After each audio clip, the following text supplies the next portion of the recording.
warahmatullahi wabarakatuh.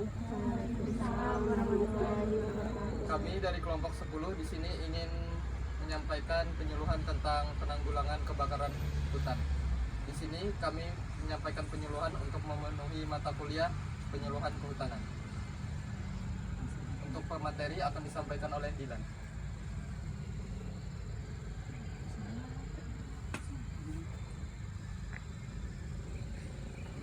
Oh iya. Oke, izin masuklah. Di sini aku mau menyampaikan materi kami yaitu kebakaran hutan dan lahan atau biasa disingkat karhutlah. Nah, untuk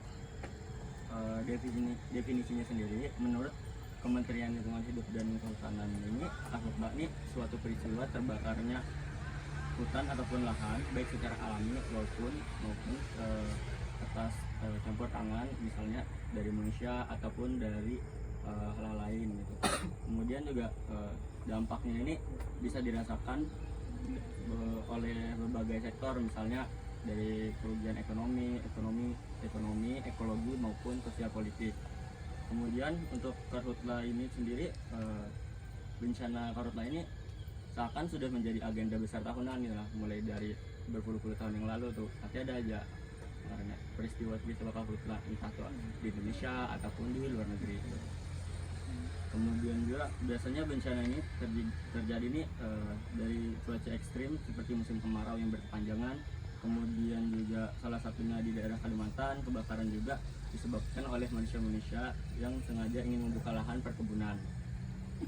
Seperti contohnya kayak mungkin beberapa waktu yang lalu misalnya di daerah Gambut ataupun yang Anggang terjadi kebakaran itu disebabkan oleh aktivitas manusia yang membuka lahan untuk sektor pertanian buahnya.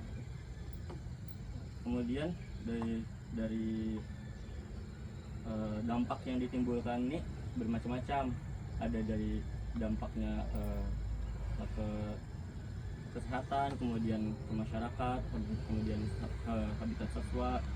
Nah, untuk kesehatan ini ketika asap atau terhirup secara berlebihan itu menyebabkan kerusakan misalnya pada paru-paru, kemudian juga menimbulkan iritasi saluran pernapasan, aktif ispa. Kemudian dari segi masyarakatnya, maraknya polusi udara yang ditimbulkan dari asap kebakaran itu menyebabkan terganggunya aktivitas masyarakat, misalnya untuk beraktivitas sekolah, kemudian aktivitas lainnya, karena dari efek yang ditimbulkan misalnya asap lah itu membatasi jarak pandang kita.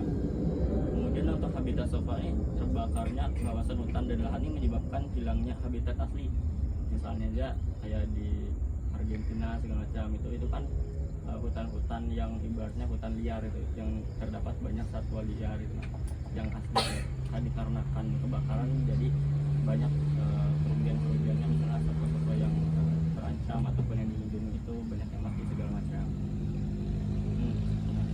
Kemudian untuk pencegahannya ini ada bermacam-macam, misalnya kayak patroli rutinan dan juga penyuluhan dan edukasi. Nah, patroli lingkungan ini bertujuan untuk mengawasi ataupun mendeteksi kebakaran sedini mungkin. Ibaratnya kita bersiap siaga lah sebelum terjadinya kebakaran, misalnya dengan cara mendata titik-titik yang rawan untuk terjadi kebakaran gitu. Kemudian untuk penyuluhan dan edukasi ini bisa dengan cara memberikan pengetahuan dari orang-orang yang sudah paham tentang karhutlah segala macam, ini disampaikan kepada masyarakat dan juga mungkin siswa-siswa yang ada di daerah yang terancam ataupun yang punya kemungkinan terjadinya karhutlah. Kemudian untuk selanjutnya salah satunya pencegahannya itu kurangi pemicu api, misalnya kayak pembukaan lahan dengan api itu harus dikurangi. Karena apa? Karena apabila api itu sulit untuk dipadamkan, bisa terjadi kebakaran yang lebih hebat gitu.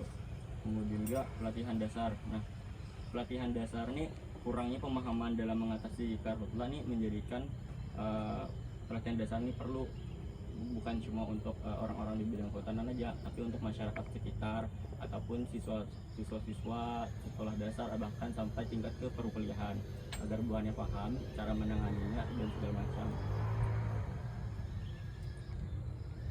Kemudian selanjutnya mencari titik api. Nah, seperti yang aku sampaikan tadi, salah satunya dengan mencari titik api yang dimana ada titik yang dirasa rawan terjadi kebakaran, misalnya di liang anggang karena cuaca ekstrim, dan di liang anggang itu hampir sebagian besar tanaman yang terkering, sehingga tanaman-tanaman kering ini apabila ditiup angin itu saling bergesekan. Nah, sehingga itu gesekannya itu bisa menimbulkan percikan api gitu.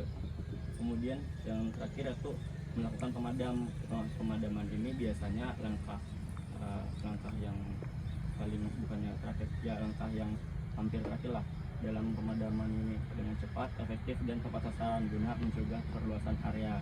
Nah, kemudian untuk yang terakhir ini pembuatan sekat bakar. Sekat bakar ini kenapa perlu dilakukan? Ini berguna untuk memisahkan antara area yang menjadi sumber api dan yang tidak menjadi sumber api. Gitu.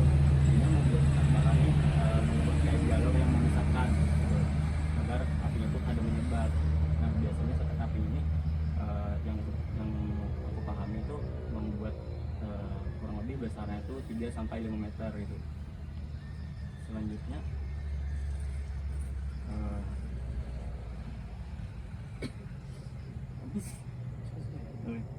Oke, mungkin dari beberapa yang saya sampaikan tadi bisa kita lihat loh di TV-TV segala macam, misal contohnya yang terjadi di Bromo beberapa waktu yang lalu. Nah, itu kebakaran lahan juga yang menyebabkan banyak sekali kerugian-kerugiannya, bahkan dari sektor pariwisata.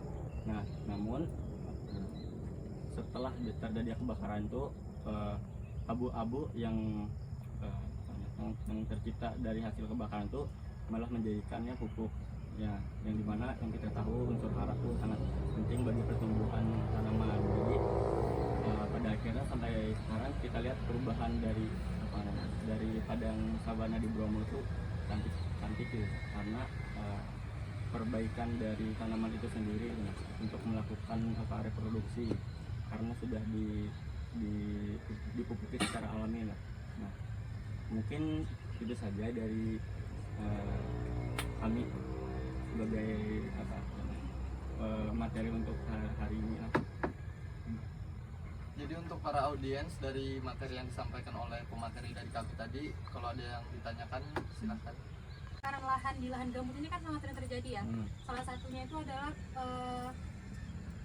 karena masyarakat itu ingin membuka lahan misalnya untuk pertanian dan lain sebagainya. Kemudian jika hal ini tuh terus terjadi, kira-kira tuh apa sih yang salah? Kenapa nih walaupun ini tuh sudah terjadi, mungkin setiap tahun tuh pasti ada nih kebakaran lahan gambut nih. Kira-kira kenapa ya masyarakat itu terus mengulang? Apakah mungkin dari peraturan pemerintah sendiri tuh kurang tegas untuk menangani masalah kebakaran di lahan gambut tersebut? Apa mungkin pemerintah perlu merevisi peraturan tentang perizinan berkegiatan di lahan gambut, atau bagaimana? Menurut teman-teman gimana pendapatnya? Terima kasih. Dari saya boleh izin menjawab pertanyaan dari ini. Menurut saya yang sudah disebutkan di tadi benar. Itu dari peraturan pemerintahnya kurang tegas dan perlu direvisi agar lebih tegas lagi. Dan untuk dari masyarakatnya perlu dilakukan penyuluhan yang lebih tegas, dan agar masyarakatnya lebih bisa memahami. Terus pemerintah itu harus memberikan solusi agar membuka lahan tuh nggak usah pakai dibakar, diberikan solusi lain, caranya yang gimana, yang lebih simpel sama yang mengurangi biaya dalam pembukaan lahan. Teman-teman ada yang tambahkan nggak? Izin nambahkan lah, mungkin dari sudut pandang dan yang aku paham, kenapa masyarakat itu terus melakukan yang namanya pembakaran lahan untuk membuka lahan pertanian? Yang pertama karena biaya.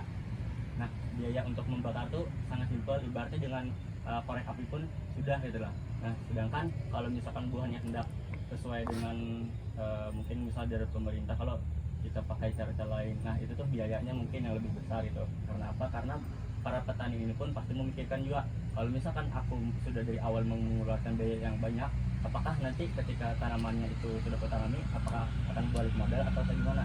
Karena yang petani itu pikirkan mungkin biayanya dulu. Makanya dari itu mungkin dari pemerintah harus bisa nih memberikan solusi yang ibaratnya tidak merugikan petani dan juga tidak merugikan pemerintah.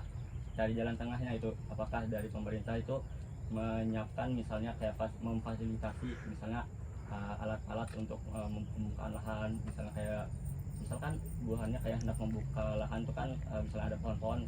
Nah dari pemerintah ini misalnya memberikan fasilitas misalnya kayak chainsaw segala macam gitu kan, ataupun kayak traktor segala macam. Nah mungkin dari aku itu solusinya tuh pemerintah dan masyarakat harus saling berkomunikasi lah, bagaimana mencari jalan keluarnya. Karena kalaupun dari masyarakat aja yang punya solusinya cuma kemudian pemerintah tidak melakukan finalisasinya, mungkin tidak melakukan, ibaratnya tuh tidak mengesahkan segala macam menyetujuinya, otomatis nanti masyarakat tidak ada dukungan gitu. Kemudian kalau misalkan malah dari pemerintahnya yang menyatakan harus menggunakan caranya, namun dari masyarakatnya tidak mengetahui bagaimana caranya, nah itu untuk kurang tepat juga. Pada akhirnya harus ada nih komunikasi antara pemerintah dan masyarakat untuk mencari jalan keluar yang lebih bagus, kalau dari aku gitu. Gimana sih? Audiens yang lain ada yang mau bertanya?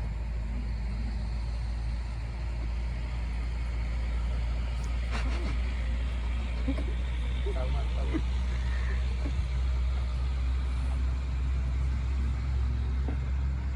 Tutup dah. Saya lah. Dan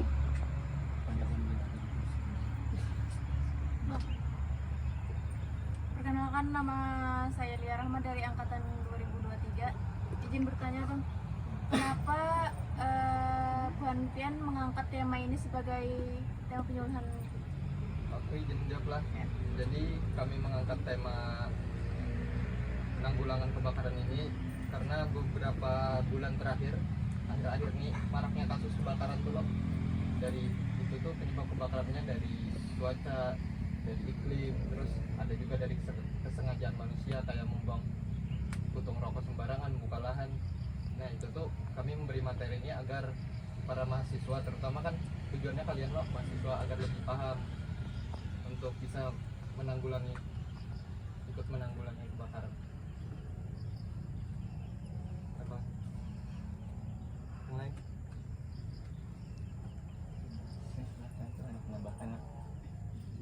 menambahkan Udah terjawab Pak? Yang lain ada kah?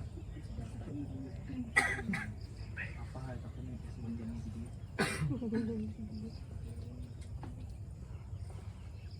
Udah kayaknya nih sudah cukup loh. Nah, Sama bagiannya ada urusan juga jam 4:30. Jadi aku tutuplah penyuluhan pada hari ini. Terima kasih kepada para audiens yang sudah datang.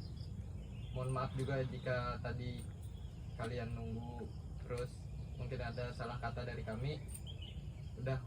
Dari kelompok 10 ingin menutup penyuluhan pada hari ini. Assalamualaikum warahmatullahi wabarakatuh.